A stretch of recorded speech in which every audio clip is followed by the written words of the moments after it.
Bueno, muchas gracias. En primer lugar, por supuesto, agradecer la presencia de todos ustedes para compartir este rato. Tengo una hora, así que voy a tratar de cumplir con el horario. Agradecer, por supuesto, al doctor Rosenkratz la invitación, a la doctora Romano y a su equipo que hace posible este encuentro. Y bueno, comenzar con este tema que es un tema que, bueno, a mí me apasiona, es un tema que entiendo que los que estamos acá nos interesa de un modo u otro, es un tema que es fundamental, y lo vamos a abarcar desde una mirada de los estándares internacionales, ¿no es cierto? Es decir, lo que sucede no solo en nuestro país, que bueno, claramente conocemos, sino qué es lo que pasa con la Convención de los Derechos del Niño y la escucha de esos niños, ¿no? Cuando me refiero a los niños, para simplificar en el habla, voy a decir niños, y digamos, quiero abarcar con ellos a los niños, niñas y adolescentes, ¿sí? Eso como primer aspecto. Y ir viendo cómo fue digamos, desde el cambio de paradigma, ¿no? Desde la Convención de los Derechos del Niño, ya hace muchísimos años, casi han pasado más de 30, ¿no? Cómo todavía seguimos o no en deuda con la infancia, ¿no? Con nuestros niños. Porque si bien hay un cambio de paradigma que ha llegado para quedarse, creo, y bueno, lo vamos a conversar en esta tarde, que seguramente nos iremos con muchas dudas también, con muchas preguntas, pero sí esto realmente está sucediendo, ¿no? Si este cambio de paradigma que los niños como sujetos de derecho, ¿no? Plenos de derechos, pueden ejercer sus derechos realmente, y si este derecho humano básico fundamental, que es el derecho a ser oído, realmente se lleva a cabo de buena manera, como debe ser, a la luz de los estándares internacionales, qué pasa en otros países, ¿no? Un poco ir viendo esa mirada como macro para ver en qué estamos fallando, qué podemos mejorar y qué tenemos que aprender con mayor rigurosidad. Bien, y para hacer simplemente un paneo, ¿no? de los estándares internacionales, vamos a mencionar en primer lugar, por supuesto, la Convención de los Derechos del Niño, ¿no? En 1989. Paralelamente, casi paralelamente, en Inglaterra, el Children Act, ¿no? Que trata también de welfare of the child, que sería el interés superior del niño, algo también medio parecido, ¿no? Luego tenemos en el año 92, como intentando, ¿no? evolucionar, la Carta Europea de Derechos del Niño, donde también se reconoce este derecho a ser oído, la Carta de los Derechos Fundamentales de la Unión. En el año 96, la Convención Europea sobre el ejercicio de los derechos de los menores de Estrasburgo, siempre hablando del tema, ¿no? de la escucha, de este derecho humano fundamental. Luego vamos a tener en el año 2009 y 2013, y bueno, sucesivamente, muchísimas observaciones generales, ¿no? que el Comité de Derechos del Niño redacta, y justamente nos da este elemento que es tan importante a la luz de nuestra legislación, ¿no? Porque como todos sabemos, por el artículo 75 y inciso 22, la Convención y muchísimos otros instrumentos internacionales de derechos humanos forman parte de nuestro plexo normativo, y con un rango, ¿no? superior a las leyes. Con lo cual, estas observaciones generales que emanan del comité, ¿no? Este órgano especializado, ¿no? y que surge también de la Convención, va velando, digamos, por el cumplimiento de la Convención en los estados signatarios, ¿no es cierto? Entonces ese comité que al elaborar, en realidad elabora el informe en base a los informes que los países que han ratificado elabora los informes, cuando ve, por ejemplo, un tema que los estados partes no logran trabajarlo de la manera en que el espíritu de la Convención lo ha dispuesto. En ese sentido, ha elaborado varias observaciones generales. Nos vamos a detener en la observación general número 12, que es la específica en materia de escucha de niños, ¿sí? Ahora la vamos a mencionar, pero la última, si mal no recuerdo, es de violencia digital hacia los niños, o sea, como que es muy dinámico, ¿no? Si bien la convención es del año 1989, el Comité de Derechos del Niño, este órgano experto, continuamente vela por el cumplimiento efectivo, ¿no? de tratar de garantizar los derechos de los niños, niñas y adolescentes de manera efectiva, ¿no? de una manera real. Bien, también vamos a, digamos, tocar un poquito, medio como de costado, pero un poquito también, la opinión consultiva 17, ¿no? Que habla de la condición social y jurídica del niño, ¿no? La del año 2002. También tenemos las 100 reglas de Brasilia sobre acceso a justicia de las personas en situación de vulnerabilidad, estas reglas que han sido incorporadas por la Acordada 5, ¿no? De 2009, de la Corte Suprema de Justicia. Y finalmente, para detenernos en las directrices también del Consejo de Europa sobre una justicia amigable. Ellos también están trabajando, ¿no? En tratar de mejorar y cambiar el paradigma, ¿no? El paradigma del niño como sujeto real, eh, de, no, sí de protección por supuesto, pero sujeto de derecho, pleno. Bien, esto es más o menos lo que veníamos conversando recién, le agregamos simplemente la ley 26061 o las normas del Código Civil y Comercial, ¿no? Específicas que existen en nuestro país. Y como decíamos antes, los principios generales de la Convención, justamente uno de los principios pilares de la Convención de los Derechos del Niño es el derecho a la participación, ¿no?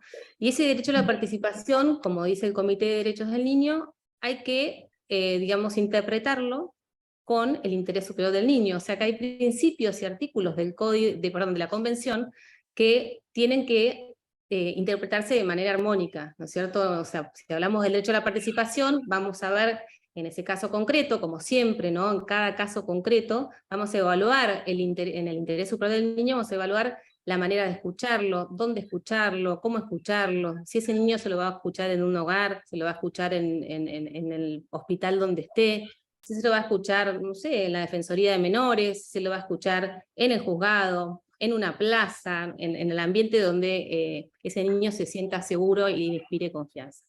Entonces, fijémonos cómo el derecho a la participación es uno de los 4 pilares básicos, ¿no? De la Convención.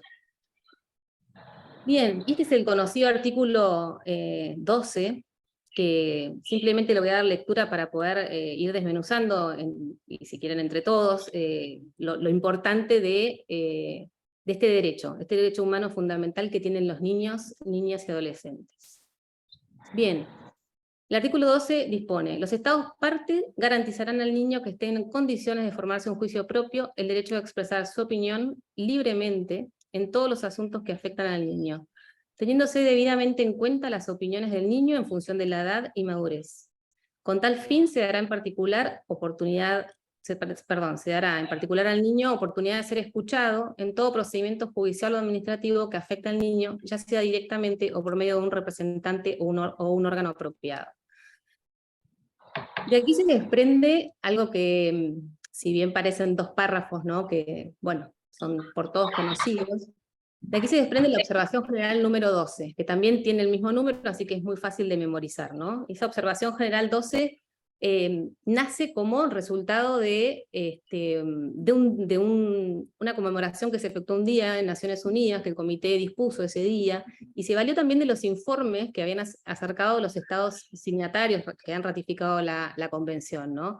Y a raíz de ello se elaboró este documento que vamos a mencionar ahora en la próxima filmina, entiendo que está allí, donde explica de manera muy detallada, ¿sí? En más de 136 párrafos, este derecho a ser oído de los niños, ¿no? Esta observación general 12 del año 2009, fíjense, la convención es del 89, en el 2009 ya estaba hablando del derecho del niño a ser escuchado, estaban tratando de que nosotros pudiéramos, ¿no? Comprender y tener prácticas y buenas prácticas en el sentido de efectuar, cuando efectuamos esa escucha, ¿no? Cuando quienes como operadores judiciales o como defensores o como trabajadores sociales o ocupemos el rol que ocupemos, escuchemos al niño teniendo en cuenta estas cuestiones que señala el Comité de Expertos de Naciones Unidas. Entonces, bueno, cuando habla de garantizar, ¿no? Ese término que nuestra Corte Suprema también define, ¿no? Como no es garantizar es mucho más que, digamos, disponer, ¿no? Es garantizar, significa ejecutar todas las medidas de acción positiva por parte del Estado para que esto realmente se cumpla, para que realmente haya una tutela judicial efectiva en este derecho, ¿no? Porque si no, esto puede quedar como letra fría de la ley y no se puede llegar a ser efectivo. Y esto viene claramente, como es un derecho humano fundamental de los niños, viene también de ese principio, ¿no? Ese principio de efectividad y eficiencia de los derechos, porque de nada sirve tenerlos, ¿no? Los leemos realmente está muy bien, pero de nada sirve si no los podemos bajar a la realidad y no podemos hacer de los derechos que se cumplan realmente de manera efectiva. Entonces, ahí ya en el término, ¿no? Garantizar es un término fuerte que nuestra Corte utiliza en el mismo sentido, ¿no? En los fallos. Y cuando habla del juicio propio, ¿no? El derecho a expresar su opinión, ¿no? Porque muchas veces los niños pueden ser manipulados, sabemos, quienes tenemos experiencia en celebrar las audiencias, en escucharlos, ¿no? Sabemos cuando él está diciendo lo que realmente el niño siente, piensa, o cuando tiene un discurso, ¿no? O no se siente libre, siente bajo presión, o siente, bueno, muchísimas son digamos, los sentimientos que tienen cuando llegan, ¿no? A veces hablan y después se sienten aliviados, a veces están muy nerviosos, ¿no? Bueno, son todas muchas cuestiones que vamos a analizar y que vamos a prestarle especial atención, ¿no? Por eso hablamos de libremente, ¿no? Que no sientan presión. Y acá también, por supuesto, entra todo el tema que no alcanza una clase, digamos, o una charla para poder abarcarlo, que es el tema de la autonomía progresiva, ¿no? Aquellas cuestiones que, como bien dispone el artículo 26 del Código Civil y Comercial, cuando hablamos de edad y madurez suficiente, ¿no? Y también pensamos, bueno, un niño o un niño de 2 años y un niño de 6 años tienen los mismos derechos, ¿no? Pero quizás uno los puede ejercer de un modo y otros de otros, ¿no? No quiere decir que el niño de 2 años no tenga claramente los mismos derechos que uno que tiene 10 u 11. Eso lo vamos a ver un poquito más adelante con mayor profundidad. Bien. Entonces, esta observación que les mencionaba antes, la observación general número 12, realmente es corta, digamos, son 136 párrafos, yo la tengo acá, son 33 hojas, ¿no? O sea, es una observación que es como para el bolsillo de la dama, ¿no? O sea, uno tiene que tenerla siempre a mano, porque encuentra realmente las respuestas a muchísimas situaciones que quizás se dan en las causas, en el tribunal, o las que cada uno tenga que intervenir. Y ahí el comité, como les decía, hace un análisis jurídico y estudia, ciertamente, como decíamos también, creo que en la tercera filmina, ¿no? Los principios, estos 4 pilares de la Convención, también, ¿no? De una manera, digamos, armónica con las distintas disposiciones también de la Convención de los Derechos del Niño, con los artículos que integran el cuerpo normativo, digamos. Y también no solo, digamos, hace el análisis jurídico, sino que estudia, acá dice, las condiciones y efectos. Perdón, que voy a correrlos a ustedes que están acá. Si pudiera. Bueno, un segundito. Ahí está. Bueno, y estudia también las condiciones básicas que deben darse para ejercer este derecho, ¿no? Esta imagen siempre, digamos, me parece que es muy gráfica de lo que estamos hablando, porque bueno, es ese niño que cuando llega, ¿no? Tiene quizás o atravesado lo que quiere decir, o siente esa falta de libertad para expresarse, ¿no? Bien, me interesa que tengan, bueno, quienes no conocen esta observación, tengan especial atención a eso, porque van a encontrar la respuesta a muchos interrogantes respecto a la escucha, ¿no? Y los objetivos generales que el comité enumera cuando habla de esta observación, los puse más o menos en 4, ¿por qué hace este documento, ¿no? ¿Por qué elabora este documento y por qué, digamos, esto le llega a todos los países signatarios, ¿no? Porque quieren aumentar la comprensión de este significado del artículo 12, ¿no? Es tan importante el derecho a ser oído, y las consecuencias que tienen, por supuesto, para los gobiernos, para los que están, las partes que están interesadas, las ONG, la sociedad en su conjunto. Por otro lado, esto claramente habla de la cuestión administrativa y por supuesto la judicial, ¿no? Por otro lado, lo hace para abundar en el alcance de leyes, políticas y prácticas necesarias para lograr la plena aplicación del artículo 12, porque vamos a ver a lo largo de estos momentos que estamos compartiendo, si realmente se lleva a cabo o no, de acuerdo a lo que dispone la Convención, que ya lo dispone desde el 89, reitero, ¿no? Porque a veces parece medio novedoso, pero no lo es. Y también propone los requisitos básicos que deben cumplir los métodos adoptados que tengan debidamente en cuenta las opiniones de los niños en los asuntos que les afecten, ¿sí? Entonces hay que ver si la manera en que nosotros nos dirigimos a esos niños realmente ha sido adaptada conforme lo dispone la Convención en su artículo 12. Bien. Un segundito. Y también cuando quería elaborar como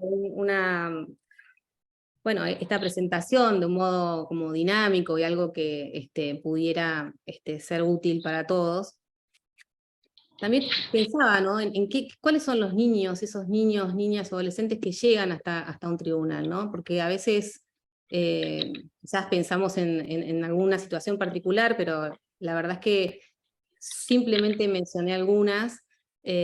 Acá tenemos, por ejemplo, lamentablemente, niños, niñas y adolescentes que fueron víctimas de abuso sexual, malos tratos, distintos tipos de violencia, niños sin cuidados parentales, niños que van a ser adoptados, niños que a quienes sus progenitores se encuentran divorciados en un proceso de separación, y que están transitando un régimen de comunicación, o niños en el marco de un reintegro o de una restitución internacional de menores, ¿no? O sea, hay distintas situaciones y bueno, muchísimas más que no están aquí apuntadas, pero digamos, lo que sabemos es que esos niños vienen al juzgado o se los escuchan donde se decide escuchar en una situación claramente que no es feliz o que es una situación de conflicto, ¿no? Esa es la primera mirada que quizás como adultos tenemos que hacer, ¿no?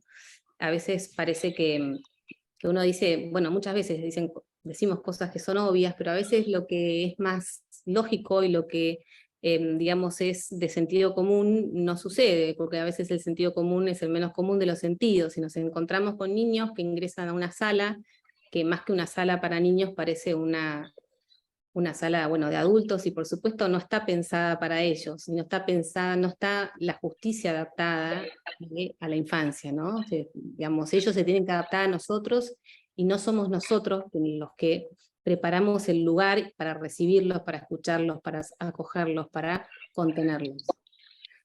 Bien, rápidamente las medidas para garantizar la observancia de niños ser escuchadas también las encontramos no solo en la observación, sino en las reglas de Brasilia y específicamente en la opinión consultiva del 2017, del 2002, la número 17, que se las dejo digamos, como anotada para que el que quiera profundizar la pueda encontrar. Bien. Entonces, el comité cuando, a lo largo de su observación y en la convención, lo que hace es marcar 5 presupuestos que él considera que son fundamentales a la hora de efectuar la escucha del niño.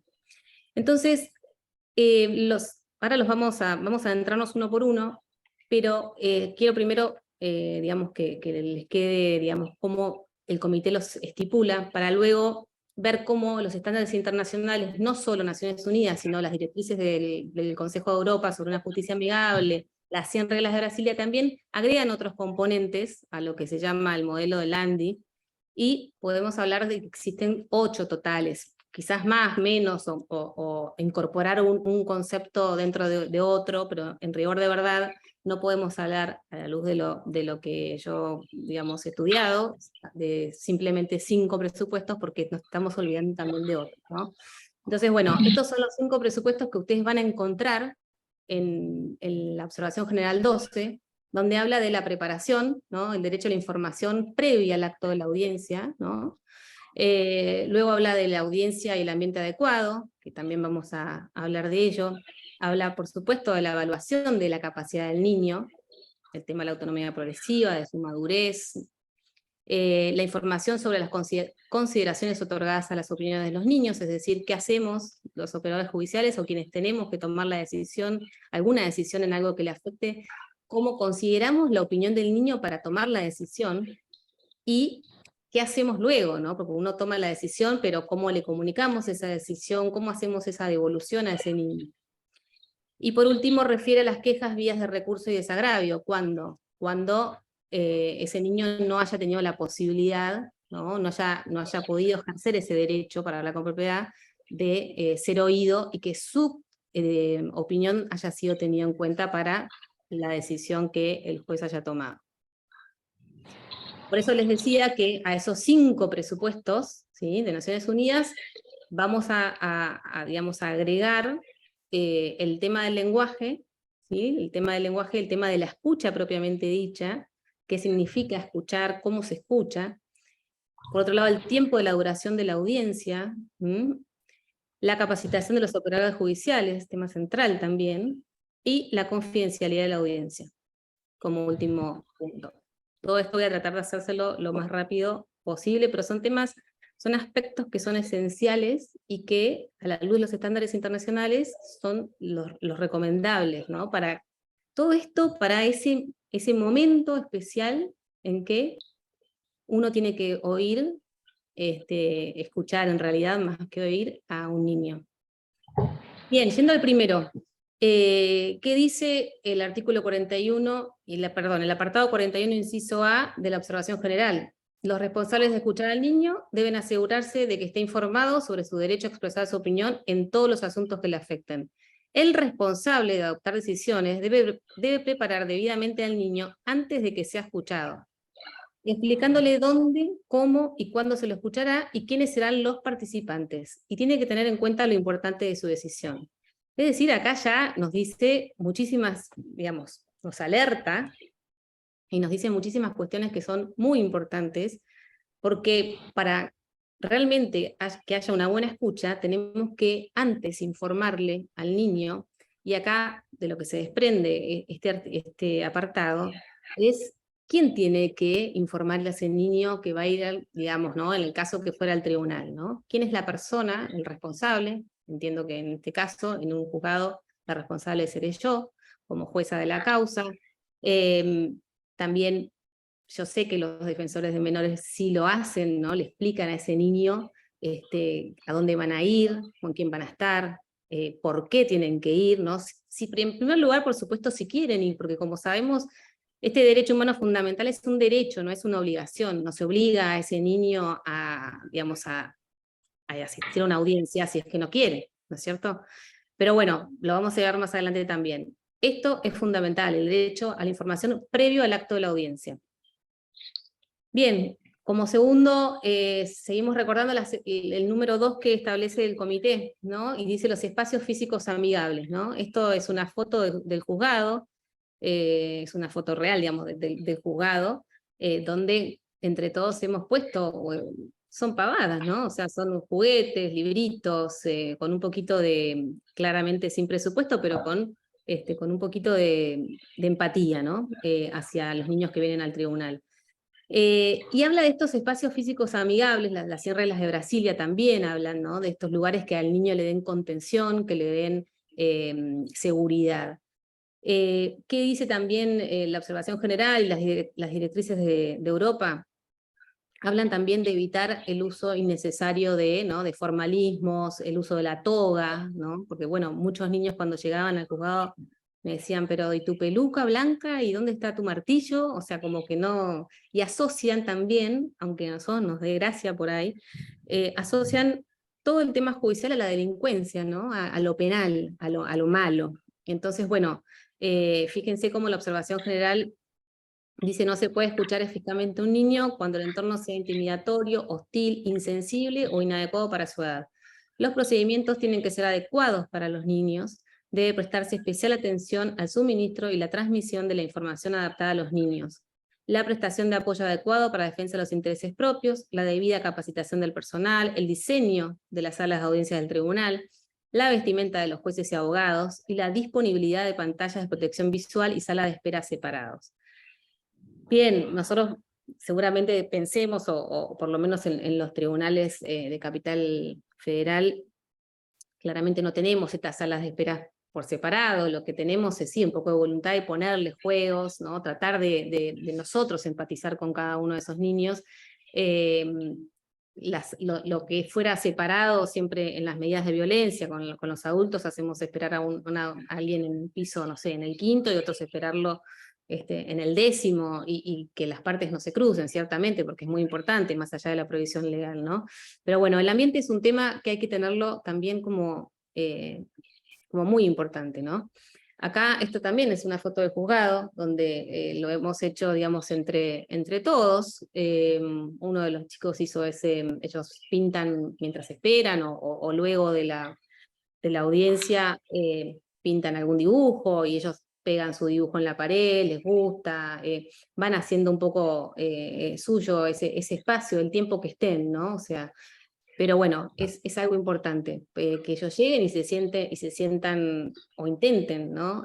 Sentirse seguros. Fíjense, este es un extracto de un testimonio que da un niño, un adolescente croata, y dice: en mi opinión, la sala de juzgado no debería ser tan blanca y negra, porque era, no sé cómo describirla, horrible, desastrosa. Deberían poner colores como verde para que fuera un poco más alegre. Cuando entré eran todos como fantasmas. Me preguntaba dónde había entrado. Todos me miraban, y después entró, y él también vestía de blanco y negro, con una corbata negra. Las sillas eran blancas, negro, blanco, negro, blanco, negro. Bueno, esto es lo que le pasa, ¿no? En este caso, un adolescente. Este es un informe que luego lo voy a mencionar. Lo hizo, se hizo en la Unión Europea, donde se evaluó justamente para efectuar estas directrices, ¿no? Que quieren trabajar en una justicia adaptada para los niños. Se trabajó con 570 jueces, operadores judiciales, con abogados, con trabajadores sociales, con, por supuesto, ministerios públicos, fiscal y defensorías de menores, y se trabajó tanto con operadores judiciales como con adolescentes y niños. Y estas son algunas de las evoluciones que vamos a ir viendo, que están extraídas justamente de este documento importante, que después dio origen a las directrices del Convenio de Europa sobre una justicia amigable.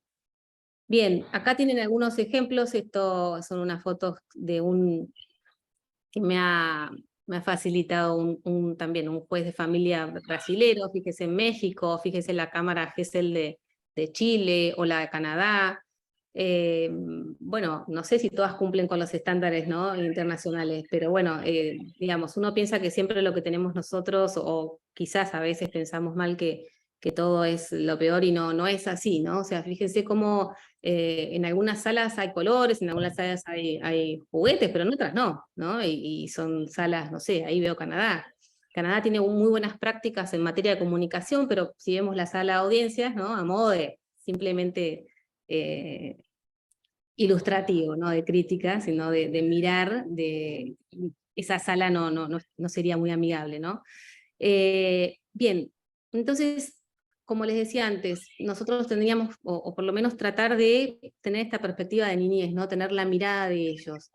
Acá pueden encontrar también otros testimonios, donde, por ejemplo, una niña de 16 años, en un caso de custodia en Bulgaria, dice: la juez fue muy amable y me volvió a explicar que no debía tener miedo, que no se comía a nadie. Me habló de una forma amigable y bromeando, y me dijo que si necesitaba un descanso durante la audiencia, podía interrumpir, y que continuáramos cuando estuviera preparada, o terminar si no quería seguir hablando. O sea, como acá la niña se sintió, ¿no?, atendida y bien.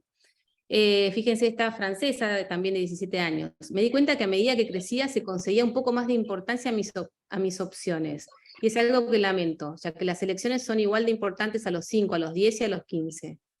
Fíjense cómo esta niña fue, digamos, creciendo en el sistema judicial, y este fue su sentir, ¿no? O sea, cuántas veces realmente nos ponemos en ellos, ¿no? Lo que ellos piensan realmente.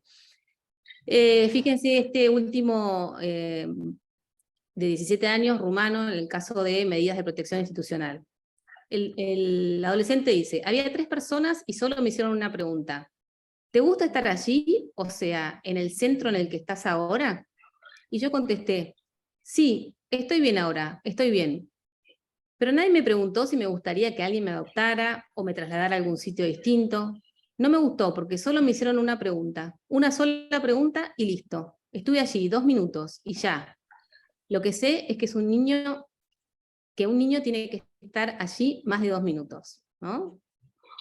digamos, esta es una crítica, por supuesto, y la tomamos y nos preguntamos cómo nosotros tomamos las audiencias.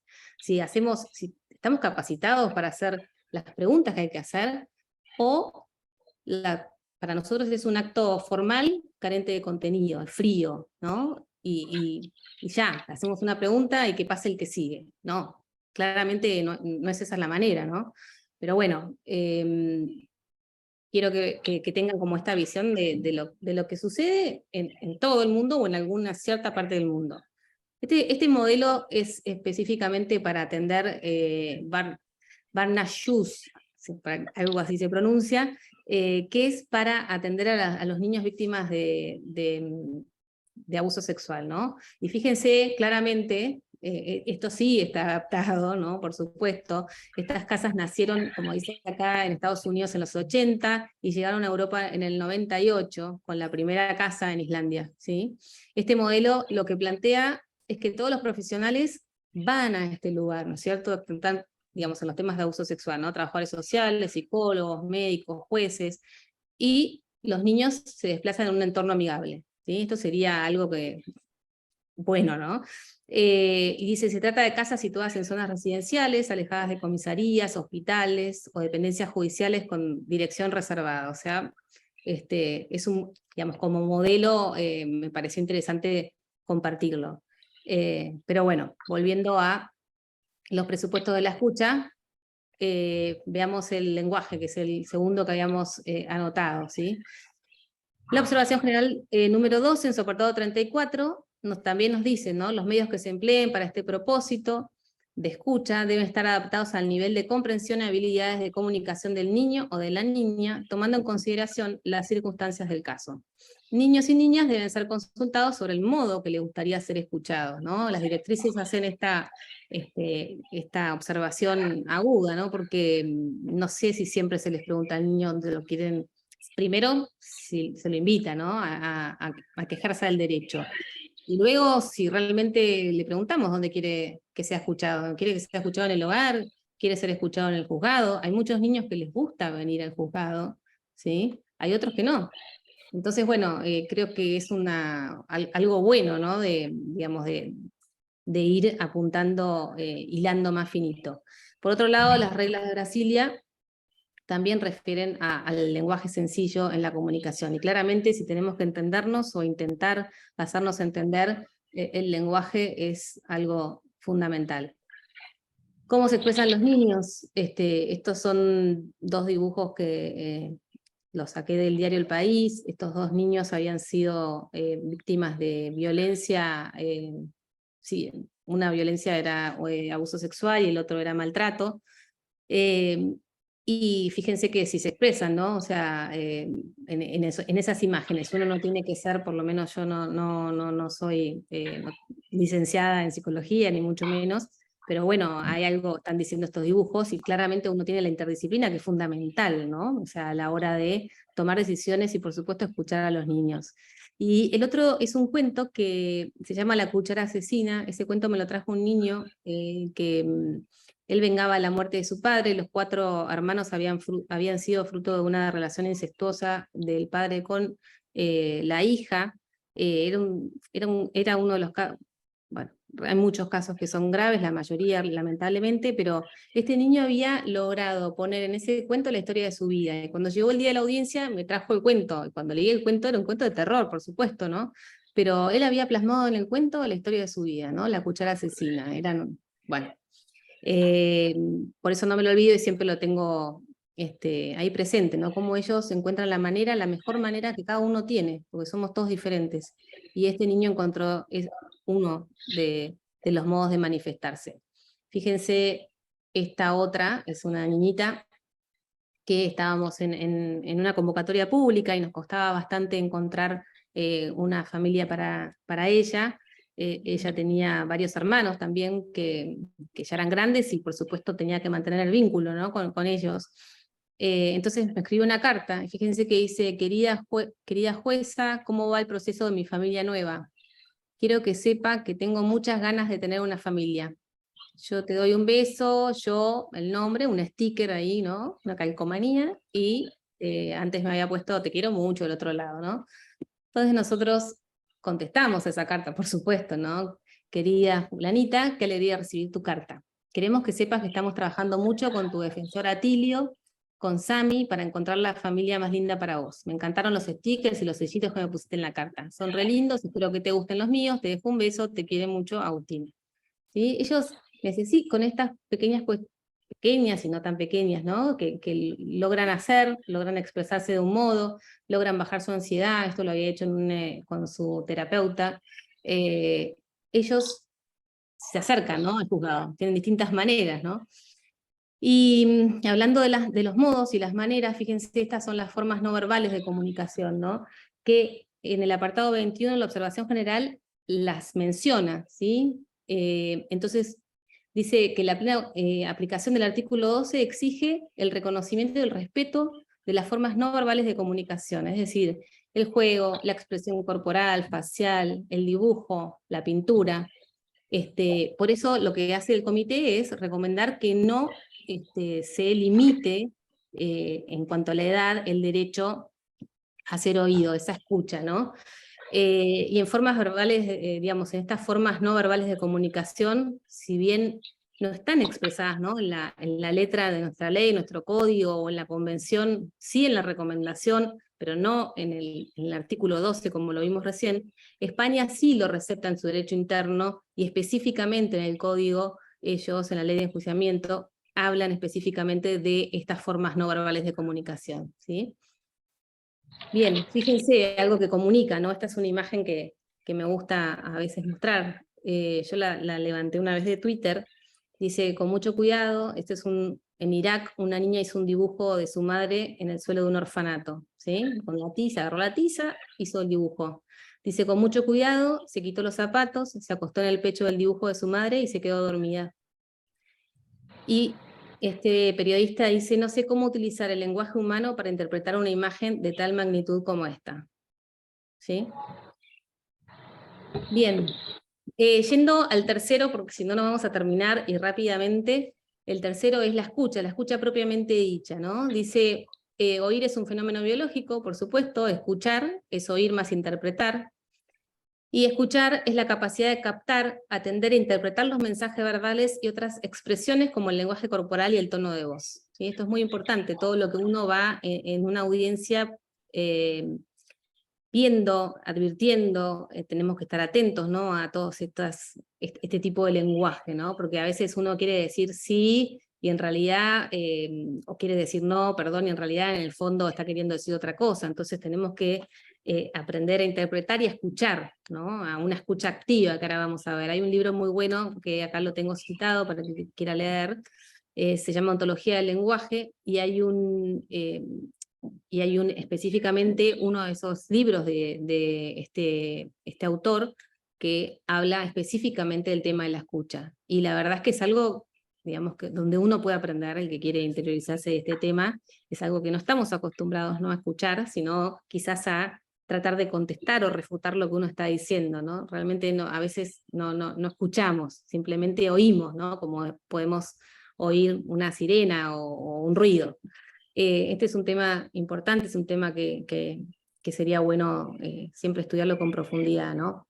Fíjense, hablando de la escucha y de la escucha emocional, ¿no? Como cuando recibimos a uno de esos niños, ¿cómo lo escuchamos? Lo escuchamos con alegría, o como dicen que los debemos escuchar, ¿no?, con alegría, con curiosidad, digamos, prestándole atención realmente, ¿no? Que digamos, acá habla de escucha con admiración y respeto, ¿no? Se mira a los ojos, se expresa lo positivo, se escucha con seguridad, se escucha sin rabia, sin prejuicio, ¿no? Porque uno se sienta y está como dispuesto y abierto a esa escucha, para esa escucha activa, ¿no? Bien, acá también hay un autor que es Lansdowne, que es muy conocido, que digamos, ha trabajado mucho también con el Comité de Derechos del Niño, y habla de las habilidades que tiene, cómo se evalúa el estándar de la capacidad de un niño para comprender, ¿no?, en esa escucha. Es la habilidad para comprender y comunicar información relevante, la habilidad para pensar y elegir con cierto grado de independencia. Acá habla de que ese niño tiene que tener la libertad de coerción, de la libertad para no estar manipulado, ¿no? Esto que ya también habíamos conversado al principio. Y también la habilidad para evaluar potenciales beneficios y riesgos y daño, ¿no? El niño tiene que ser capaz de entender las consecuencias de los diferentes cursos de acción, cómo lo afectarán, los posibles riesgos y las implicaciones a corto y a largo plazo, y a mediano plazo también, ¿no? Bien, fíjense, si ustedes recuerdan, esas 5 primero que habíamos mencionado, ¿no? Esos 5 presupuestos para que se pueda hablar de una escucha eficaz, y es la información que le damos a las opiniones, ¿no? A las opiniones de este niño que nos ha expuesto. Este es un caso que tuvimos en el tribunal, y es un niño que ha venido al juzgado en varias oportunidades, 2 o 3 veces, ¿sí? En plena pandemia los padres no querían que el niño tuviera la audiencia por vías remotas, porque ellos entendían que si estaba con su madre iba a sentir presión, ¿no? Por parte de ella, si estaba en lo de su padre también, entonces bueno, quisieron que estuviera en el tribunal, vino 2 veces, y era un niño de 6 años, ¿no? Y lo que primero era por un cambio, ¿no? de residencia, el progenitor quería vivir en Argentina y la progenitora en Francia. Y luego de transitado todo el proceso, luego de haberlo escuchado en 2 oportunidades, o 3, no recuerdo ahora bien si fueron 2 o 3, le explicamos, digamos, por supuesto, los motivos de la decisión, y siempre recayendo, ¿no? la responsabilidad en el juez, ¿no? En la persona que toma la decisión, porque si no también el niño se siente responsable de esa decisión, ¿no? O sea, de a quién traiciono, a mamá o traiciono a papá, ¿no? Eso que parece menor pero es tan importante. Y se lo explicamos en una audiencia. Luego hablamos con los padres, mientras el niño se quedó pintando este dibujo que ven acá, ¿no? Después colgó ahí en el juzgado. Es un mundo, ¿no? Es un mundo, acá tiene la bandera francesa, un avión, y la bandera argentina. Mientras nosotros conversábamos con los padres, él dibujaba esto, ¿no? Miren si no había entendido, o sea, si no había entendido perfectamente.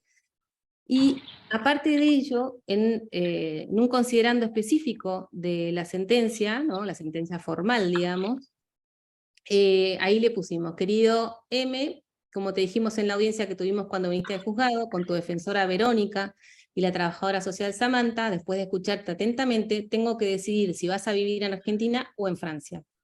Es que cuando mamá y papá no se pueden poner de acuerdo, es un juez el que tiene que decidir. Ese es mi trabajo, y para eso siempre tengo que saber qué es lo que vos querés. Quiero que sepas que tomé la decisión de que te quedes en Argentina. Lo mismo dijo tu defensor Atilio. Como ya hablamos, todos los niños como vos tienen el derecho a decir lo que piensan, y las personas que tenemos la obligación de escucharte debemos tener en cuenta lo que vos decís para decidir. Y todo lo que nos dijiste lo tomamos muy en serio. Vas a quedarte en Argentina, con tu mamá, con tu hermanita, a tu papá y tus queridos abuelos y primos, yendo a tu cole donde seguirás aprendiendo francés. Y claro que siempre podrás ir a Francia, como cuando solías viajar cuando eras chiquito a visitar a tu tía que vive allá. También vas a poder encontrarte con tu abuela en Francia o en Argentina cuando vengan al campo. Y seguro van a pasar muy lindos momentos con ella, como cuando estuvieron juntos en la pandemia. Tenés una gran familia y todos te quieren un montón. Como conversamos, fue muy bueno que hayas podido expresar tus deseos. Fue muy importante para mí escucharte y conocerte. Gracias por tu visita al juzgado. Te mando un beso. Avienta Agustina, bueno, vos tres. Entonces, esto es lo que intentamos hacer desde el juzgado, o sea, cumplir con también este presupuesto de la escucha, ¿no? Más allá del ambiente, el lenguaje, la devolución, cómo hacemos la devolución, para que el niño no tenga este tipo de, digamos, de dudas acerca de lo que está sucediendo más allá de lo que, por supuesto, le va a decir el defensor de menores, la defensora de menores, sus progenitores, pero que él como sujeto de derecho pueda comprender lo que está pasando, ¿no? Bien, a ver cuánto me queda, poquísimo. Bueno, esto es el quinto, ¿no? Las quejas y recursos desagravios cuando no fue escuchado el niño, que pueda tener una vía directa para denunciar. El tiempo de duración de la audiencia, esto también está receptado en las directrices del Consejo de Europa. Las sesiones en que participen los niños deben adaptarse a su ritmo y capacidad de atención, debe planificarse descansos regulares, y las audiencias no deberían prolongarse en exceso, para facilitar la participación de niños y niñas al mayor nivel posible de capacidad cognitiva, y para proporcionarles estabilidad emocional. Las interrupciones y distracciones durante las sesiones deben ser mínimas. Bien, el punto 7, la capacitación de la que hablábamos antes, ¿no? Qué importante, está receptado tanto en las directrices, en la observación general, y también, no está acá mencionado, pero en las 100 reglas de Brasilia, ¿no? ¿Cómo nos capacitamos? ¿Cómo quienes tenemos que tener este encuentro con los niños? ¿Lo hacemos, no lo hacemos? En algunos países como en Canadá, en Bélgica, es obligatoria esta capacitación, las proporciona el Poder Judicial, y son indispensables para poder llevar a cabo con éxito la audiencia, ¿no? Por otro lado, un tema que también son todos grandes temas, ¿no? Dentro de este tema medular que es el derecho a ser oído, ¿no? Porque el tema de la confidencialidad también es un tema que se las trae aquí y en los países, en Europa también, ¿no? Esa entrevista que tiene ese niño con, en nuestro caso, con el defensor o la defensora de menores, con la trabajadora social, sea un psicólogo, y con la juez o con la jueza. Digamos, lo que sucede en el marco de esa entrevista es confidencial, ¿no es cierto? Es decir, ¿y por qué decimos confidencial? Porque, bueno, la naturaleza jurídica, la vamos a encontrar, la respuesta en la naturaleza jurídica de la audiencia, ¿no? Porque la audiencia es un derecho, no es un medio de prueba. No estamos probando las cuestiones ¿no? Que las partes tienen que someterse a debate de la prueba producida, ¿no? No es eso. Acá se trata de un derecho humano fundamental que ese niño, que esa niña viene a ejercer, y no constituye un medio de prueba. Vamos a encontrar doctrina que sí quiere que todo esté escrito en el acta, ¿no? Y que esa acta sea, incluso en otros países también piden que se corra traslado de lo que dice el acta. Nosotros lo que hacemos es hacer un acta reservada de las cuestiones que dice el niño o la niña, y esa acta reservada solamente la puede ver, por supuesto, el defensor de menores o la defensora de menores que participa en la audiencia, pero si el expediente va a cámara, digamos, los camaristas pueden ver, nada más que los camaristas pueden ver, los jueces que tienen que decidir en la causa pueden ver lo que dijo textualmente el niño. Por otro lado, cuando el niño tiene la capacidad suficiente como para conocer las consecuencias de que que las cuestiones que él dice queden asentadas en un acta, y que esa acta puede tener acceso la mamá, la tía, el padre, la abuela, digamos, y cuando él conoce, sabe las consecuencias de que eso quede escrito, y él presta el consentimiento, él dice que él quiere que quede, porque muchas veces nos pasa que dice, yo quiero que esto quede escrito, yo quiero que esto, ¿no? Porque entienden, o sea, uno piensa que porque son chicos no comprenden, y muchas veces comprenden mejor que nosotros, ¿no? Entonces, bueno, en esos casos nosotros dejamos asentado en el acta. Bien, no quiero dejar de decir nada de las cosas importantes, voy a tratar de hacerlo más rápido aún, me quedan 10 minutos, quiero aprovecharlos, y como para, digamos, cerrar todo el tema de la escucha a través digamos, de lo que dicen las convenciones, lo que dice la observación general, lo que surge de las directrices del Convenio de Europa, lo que surge también de las 100 reglas de Brasilia, de bueno, obviamente nuestro ordenamiento jurídico también interno, que ha sido también, por supuesto, adaptado. ¿Cómo nosotros cumplimos con estos estándares, ¿no? ¿Cómo hacemos para que esta escucha y estos presupuestos que estuvimos viendo, digamos, de manera rápida, cómo hacemos para cumplirlos? ¿Cómo hacemos para garantizar la escucha? ¿Cómo hacemos para garantizar ese derecho humano fundamental? Nosotros realmente estamos cumpliendo con lo que dice la Convención, porque esa es la pregunta, ¿no? ¿Estamos realmente tratando a los niños como sujeto de derecho, o estamos dejando de lado aquello a lo que la Argentina se ha obligado, ¿no? Internacionalmente?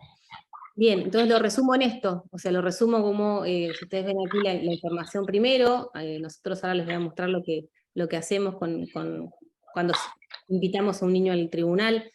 Fíjense, digamos, en este esquema, cómo está la confidencialidad, ¿no? Que viene justamente de la confianza que deposita ese niño o esa niña, la privacidad y la intimidad que debe existir, ¿no? Por supuesto, en el ámbito confidencial, la capacitación de los operadores judiciales, el ambiente, la voz, el tiempo de duración, la influencia en las decisiones, cómo el juez recepta o no lo que el niño dice. Vamos a ver que hay muchos fallos, tanto de este diálogo, digamos, transatlántico que existe entre el Tribunal Europeo de Derechos Humanos y la Corte Interamericana de Derechos Humanos, cómo ambos están de acuerdo, y también nuestra Corte Suprema de Justicia de la Nación, por supuesto, en que esta escucha del niño tiene que ser directa, no a través de, por ejemplo, informes psicológicos que sí pueden complementar, pero que no suplen de modo alguno esta entrevista con carácter personal de parte del juez con el niño o la niña, ¿no? Bien, y la comunicación, que la ven acá a la derecha, sería como el cierre, ¿no? O sea, como la comunicación de la decisión y, por supuesto, esa decisión fundada, y que si esa decisión se va a apartar de lo que el niño dice, por el interés superior o por la razón que fuera, tiene que ser motivada y fundada, ¿no? Más aún cuando no coincide ese deseo del niño con la decisión que ha llevado, que ha tomado el juez, ¿no? O sea, cuánto más tiene que ser motivada, fundada, so pena, por supuesto, de arbitrariedad. Bien, y como les comentaba antes, el Tribunal Europeo de Derechos Humanos, en varios fallos, este es uno del 2016, en este observó que los niños no habían sido oídos personalmente, ¿sí? En ninguna de las instancias judiciales que tuvieron en sede interna, ¿sí?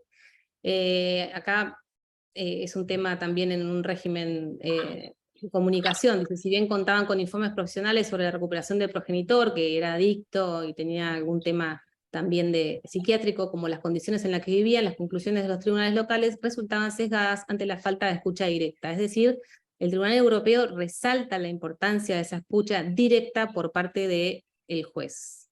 También, y bueno, por supuesto entendió que se había violado el derecho a ser oído. Y también esto, en el mismo sentido, otro fallo importante del Tribunal Europeo, que es Iglesias Casas Rubio, por la falta de escucha de manera directa. Y esto es lo que veníamos hablando antes, ¿no? O sea, si la justicia en realidad se adapta y no los niños a nosotros, ¿no? Hay imágenes que a veces son importantes. Este es un ejemplo de una jueza en Suiza, que le escribe para invitar al niño a la audiencia, le dice: como sabes, tus padres se están divorciando, estoy involucrada como juez y yo ya he conversado con tus padres acerca tuyo. Ahora me gustaría conocerte también, preguntarte acerca de cómo estás llevando esta situación y cuáles son tus deseos. Me gustaría que pudieras visitarme el miércoles a las 14 en la corte. Puedes ir a la recepción, informarles quién sos y te recogerán allí. Hablaremos aproximadamente media hora. Si prefieres, tu madre o tu padre pueden acompañarte a la corte. De todos modos, no podrán participar en la reunión. Quisiera escuchar y conocer tus puntos de vista. No debes tener nada que temer. No vas a compartir conmigo nada que no quieras compartir.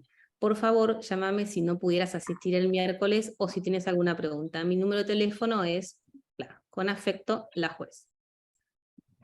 Bien, y en estos últimos 4 minutos, acá yo les quiero mostrar, esto es lo que nosotros hacemos desde el juzgado. Nosotros le enviamos la invitación, ¿no? Como una carta personalizada, digamos, le decimos: hola, acá dice fulanito, soy Agustina, tu juez de familia, y quería invitarte el día tal, a tal hora, para conocernos y que me cuentes de vos, te voy a estar esperando, ojalá puedas venir. Y en ese momento le enviamos esto, que yo lo tengo acá, no sé si ustedes lo ven, ese es un librito, ¿sí? Chiquito, pequeño, que es mi audiencia en el juzgado de familia, ¿sí? En ese, ahora les digo ese libro, esta es la cédula que se enviaba antes, esta es la invitación, ¿no? Que les enviamos ahora. Y en este libro nosotros lo que hacemos es contarles qué es lo que va a suceder, ¿no? Tratamos de receptar todo eso que está en la letra de la observación general, del Comité de Naciones Unidas y demás, y bajarlo, ¿no? Bajarlo a la realidad.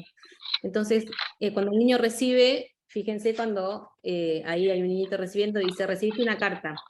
Recibiste una carta con tu nombre, tenés una audiencia en un juzgado. Algunas palabras de la carta son raras, ¿no? Una audiencia es una reunión. El resto te lo voy a ir contando en estas páginas para que puedas comprender de a poco lo que sucede en este momento de tu vida. Ahora quiero decirte lo más importante. Vas a ir a ver a un juez porque tu vida es valiosa, como un tesoro. Y ahí el niño se empieza a preguntar, ¿no? Porque es lo que a veces nos pasaba, porque venían y nos preguntaban, no, pero no entiendo, y por tu peluca, es real que me decían tu peluca, el martillo, ¿no? Todo lo que se empieza a preguntar a un niño.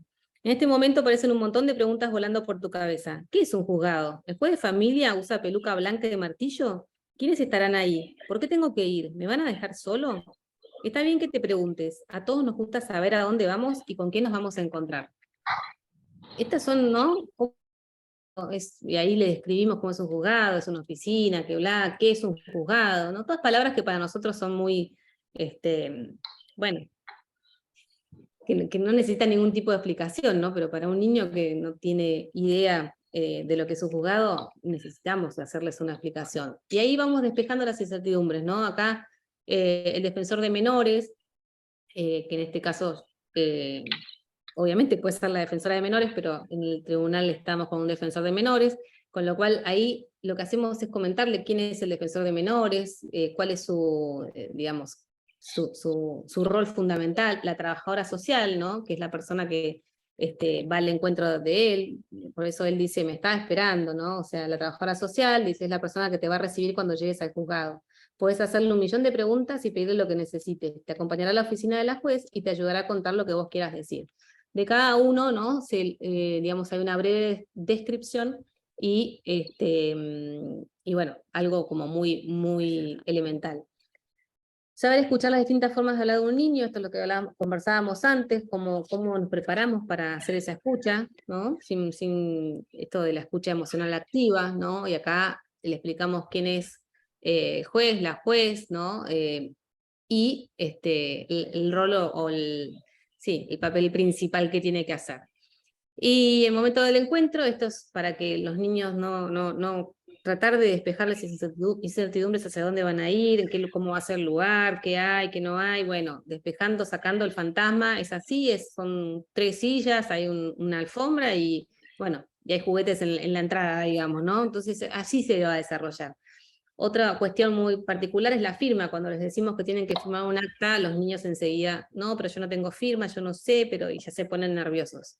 Y ahora llegan y te dicen, no, ya practiqué la firma, porque ahí tienen un espacio para practicar, ¿no? Entonces vienen y te dicen, quiero hacerla igual, porque ya la practiqué acá, y vienen muy contentos, ¿no? Saben perfectamente, a veces me han pasado muchísimas cosas, y hemos vivido muchísimas, pero a veces decimos, bueno, tenemos que esperar un ratito todavía, porque bueno, por ahí se atrasó, no sé, el defensor en otra audiencia o lo que sea, y ella dice, bueno, entonces está la trabajadora social, ¿y dónde está la juez? Ah, falta el defensor, dijo una vez uno, chiquito, ¿no? Pero se había estudiado todo, digamos, el librito, ¿no? Hay una parte lúdica para conectar, ¿no? A ver quién es quién, algo muy simple. Y acá digamos, como la sopa de emociones, ¿no? O sea, cómo se sienten. Hay muchos niños que se sienten aliviados, uno lo ve en la cara, en los gestos, quizás en el suspiro, porque te hacen, uff, como que ya largó lo que tenía que decir, ¿no? Otros tienen miedo, otros tienen vergüenza. Bueno, muchas cosas. Y cuando se van les damos los derechos que, digamos, son los derechos de la convención, que es como están acá, los derechos que surgen de la convención y ya se van conociendo, ¿no? Sus derechos. Y al final, para saber si realmente pudieron sentirse escuchados, les llega, ¿no? Más allá de que les preguntamos, ellos nos pueden mandar esto Google Forms o como se diga, como se llame, porque esto es toda la cuestión nueva que me ayuda a la gente de juzgado que es joven. Y entonces le preguntamos, ¿no? Si se sintió escuchado, que nos cuente cómo se sintió, si se quedó con algo para decir, si le sirvió esta dinámica de este librito que le mandamos y demás. Y todo esto los niños lo van contestando y vamos teniendo estadísticas de ellos, digamos, por decirlo de algún modo, para aprender y para tratar de cambiar lo que tengamos que cambiar y modificar aquellas cuestiones que no las estemos viendo, ¿no? Esto también es otra sentencia, no se las voy a leer, pero también, ¿no? O sea, ya en el último considerando un espacio para ellas, para estas 3 hermanas directamente, para que comprendan más allá de, por supuesto, citarlas, o mejor dicho, invitarlas al tribunal las veces que quieran para conversar, ¿no?, de su adopción o del resultado de su adopción. Estos son algunos casos habíamos hablado del Tribunal Europeo, estos son algunos casos de la Corte Interamericana, donde también la Corte hace referencia expresa, ¿no?, al derecho a ser oído. El último no lo tengo acá, pero bueno, el último de adopción internacional también hace expresa mención a el tema de la escucha directa por parte de los jueces, bajo pena de nulidad, ¿no?, ni más ni menos. Así que bueno, me he excedido 4 minutos, les pido disculpas por eso, y bueno, espero que les haya servido. Bueno, muchas gracias, Agustina. Por Voy a tratar de hacer un resumen de las preguntas que se han realizado en el chat, aparte de aclarar que sí hay material y que si está grabado esto se va a subir al sitio web de la Corte, que es el de Base General de Datos de Niñas, Niñas y Adolescentes, que ahora en todo caso les voy a enviar el link. Un poco para por ahí resumir las preguntas. Por un lado, están interesados en que es muy importante que se lo incluyen al niño, niña o adolescente como sujeto en la sentencia, ¿no? Y dedicarle los párrafos totalmente de acuerdo con eso. Después hablan de que realmente lo que ven es la utilización del lenguaje claro, ¿no? Del lenguaje llano, ¿no? Que es accesible a un niño. Como preguntas veo acá preguntas o sugerencias o también afirmaciones. Todavía existen muchos casos que por falta de capacitación de los operadores judiciales, los niños y adolescentes no son escuchados, no se usan las herramientas internacionales y o locales, y esto hace que cuestiones que se deben resolver expeditivamente son dilatadas en el tiempo. Preguntan si hay o tiene que haber psicólogos, psicólogas presentes, si hay un equipo técnico, si el juzgado lo tiene, si habría que incluirlo. También hacen mención otra persona sobre los equipos interdisciplinarios, si trabajan con el juzgado. Preguntan también si el libro, por ejemplo, también ha tenido asistencia de personal especialista, psicólogos, etc. Acá también mencionan que no solo en los juzgados hay que saber escuchar a los menores, sino también en los establecimientos educativos. Bueno, piden el envío del material. Excelente la actitud que está teniendo este juzgado. Qué jornada importante, no solo en los juzgados hay que saber escuchar a los menores. Bueno, por ahí están pidiendo un poco la explicación de si hay psicólogos especialistas para también apoyar a la actividad del juzgado, ¿no? Alguien pregunta, ¿ausencia de psicólogos especialistas? Bueno, te escuchamos, si querés, sí, Agustina. Claro. Muchas gracias, Claudia. Bueno, gracias por el intercambio, que es raro de este modo, pero bueno. En primer lugar, sí, claramente comparto digamos, lo que están diciendo. Por supuesto que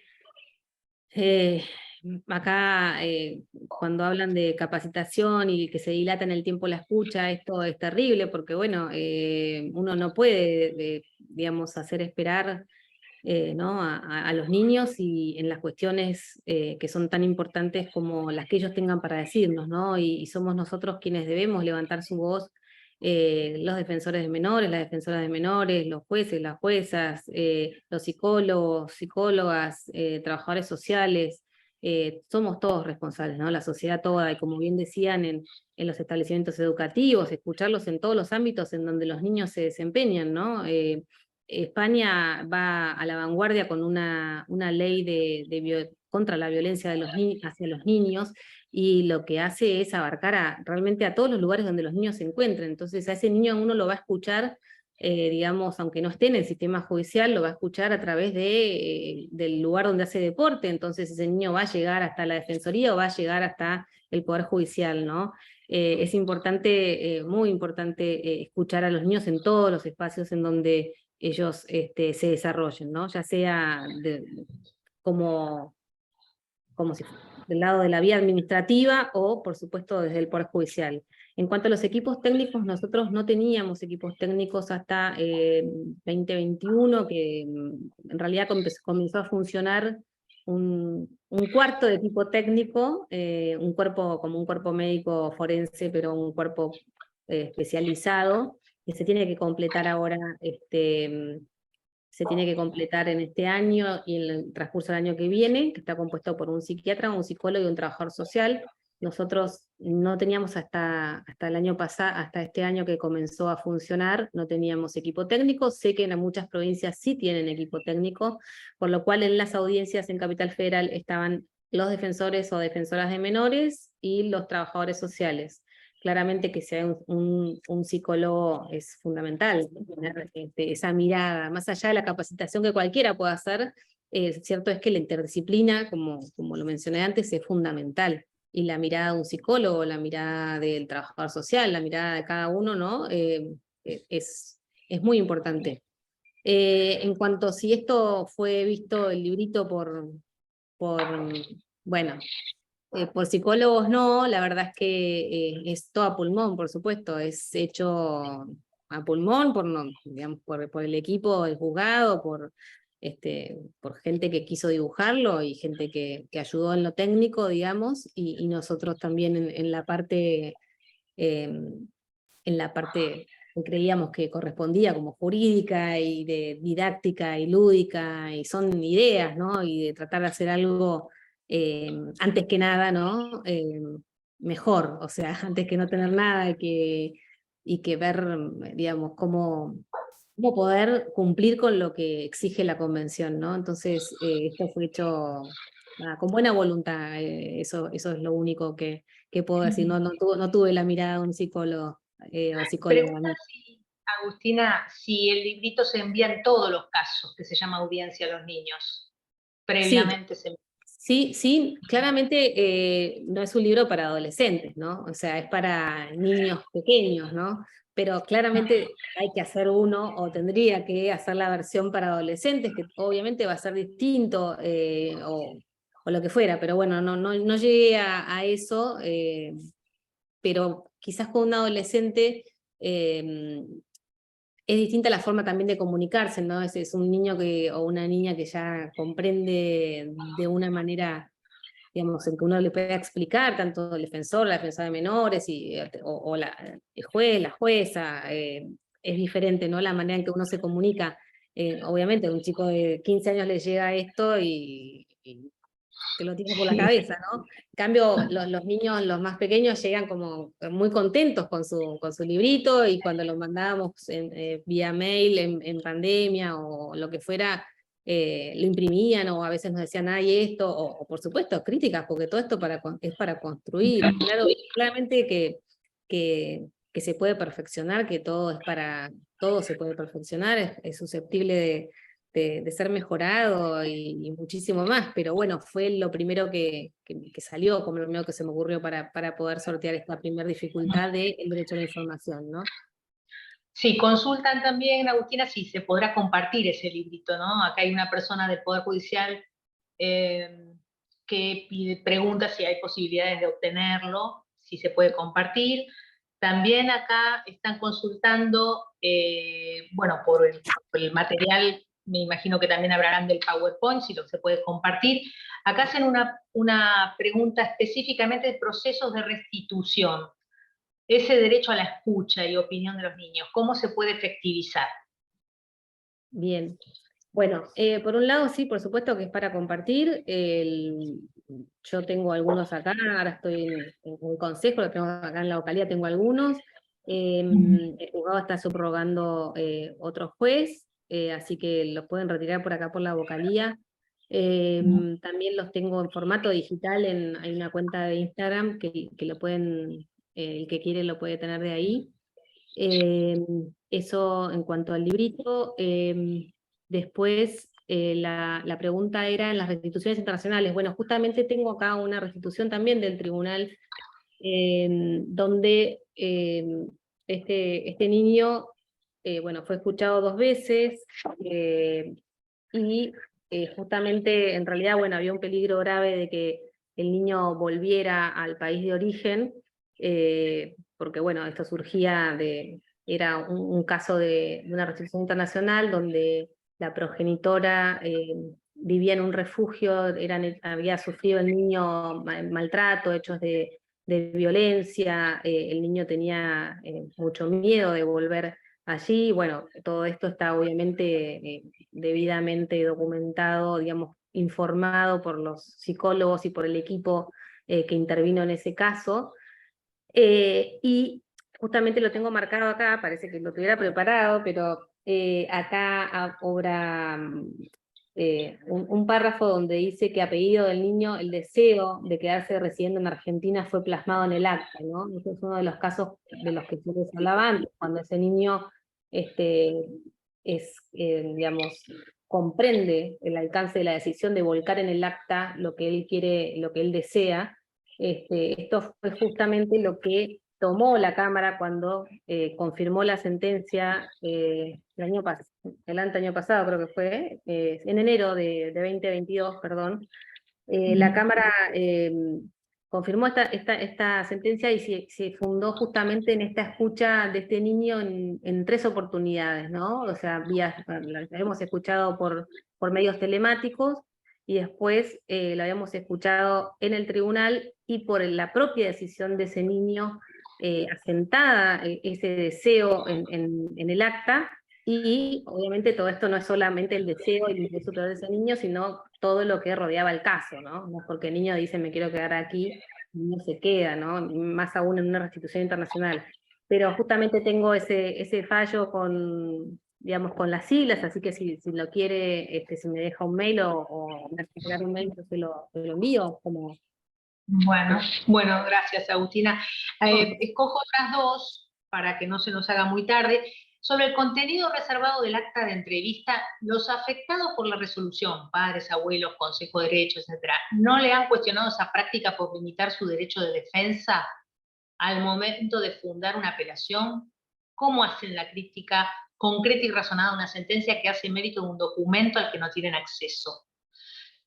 Bien, sí, es una buena pregunta. Eso es un tema, ¿no? O sea, por eso hay doctrina que se inclina hacia que esto sea, por supuesto, esto sea, digamos, público para las partes, ¿no? Que no sea reservado. El tema es que cuando el niño, o sea, cuando uno tiene que sopesar, ¿no? O sea, como hacer un juicio de ponderación entre los bienes jurídicos protegidos, ¿no? Porque es así, el interés superior del niño, la privacidad, el derecho a la intimidad, ¿no? ¿Cómo no vulnerar eso? ¿Qué es lo que pesa más? ¿No? Esto que los niños, lo que los niños están diciendo de manera confidencial, porque cuando es confidencial, y cuando nosotros le decimos lo que vos nos digas no va a salir de acá, va a quedar entre el defensor, que está ahí presente, la defensora, Samantha, que es la trabajadora social, y yo, ese niño ahí habla, se expresa realmente lo que quiere decir. Si nosotros le decimos que nosotros vamos a contar todo, no nos va a decir lo que realmente quiere. Entonces nosotros, o por lo menos en mi caso, yo comparto la doctrina que dice que esto tiene que ser reservado para las partes que están participando en la audiencia, porque justamente el juicio de ponderación que hago es el bien jurídico, perdón, que protejo, y justamente por toda la legislación internacional, la nacional, la interna, es la protección de ese niño. Y una de las partes puede apelar o no la sentencia, y el resultado de la sentencia, decir, bueno, por ejemplo, en el caso de Francia, ¿no? Bueno, el progenitor que no está de acuerdo con la decisión puede apelar y tiene todos los fundamentos en la sentencia. Le pueden gustar más o menos, digamos, ¿no? Pero los fundamentos están, no es una sentencia arbitraria. Por eso entiendo que de todos modos pueden valorar y, bueno, apelar la sentencia cuando el resultado de la sentencia no sea la decisión de una de las partes. Y justamente Acá no, lo basaría, como decía antes, en la naturaleza jurídica de la confidencialidad de la audiencia, ¿no? Que se basa en este derecho humano de los niños, ¿no? A ser oídos. Acá nos aporta una persona que cuando exista conflicto entre los derechos e intereses de niñas, niños y adolescentes frente a otros derechos e intereses igualmente legítimos, prevalecerán los primeros. Artículo 3 Ley 26061. Bueno, creo que podríamos, no hay muchas más preguntas. A ver, acá el último mensaje. En mi país, por lo general, lo tenemos en reserva, si existe pedido de parte del niño. Obviamente, antes de iniciar la audiencia, le hacemos saber que si se quiere, lo guardamos solo para nosotros y no para padres, abuelos, etc. Betina Obando, no sé si de dónde es, pero bueno, le agradecemos esto que nos está comentando. Bueno, doctora, muchas gracias. Muy contenta yo, y supongo que los oyentes también, con todo lo que nos ha comentado, nos ha participado de su libro. Betina es de Asunción, me está aclarando acá, bueno, Paraguay, gracias. Y lo que nos pueda hacer llegar, me lo envía por mail, yo lo voy a subir a la página de bgd@csjn.gov.ar, así que allí van a tener la posibilidad de ver el material, de encontrarse también con esta charla, y bueno, le agradecemos habernos dado esta hermosa disertación. Acá están las felicitaciones de muchas personas, después se las voy a hacer llegar, porque tengo más o menos un control del chat, y de las felicitaciones de cada uno de los oyentes hoy en esta tarde de Buenos Aires. Bueno, Bien. la dejamos tranquila. Gracias a ustedes. Y a los demás les agradezco que hayan estado con nosotros. Gracias. Hasta la próxima. Adiós. Gracias. Hasta luego.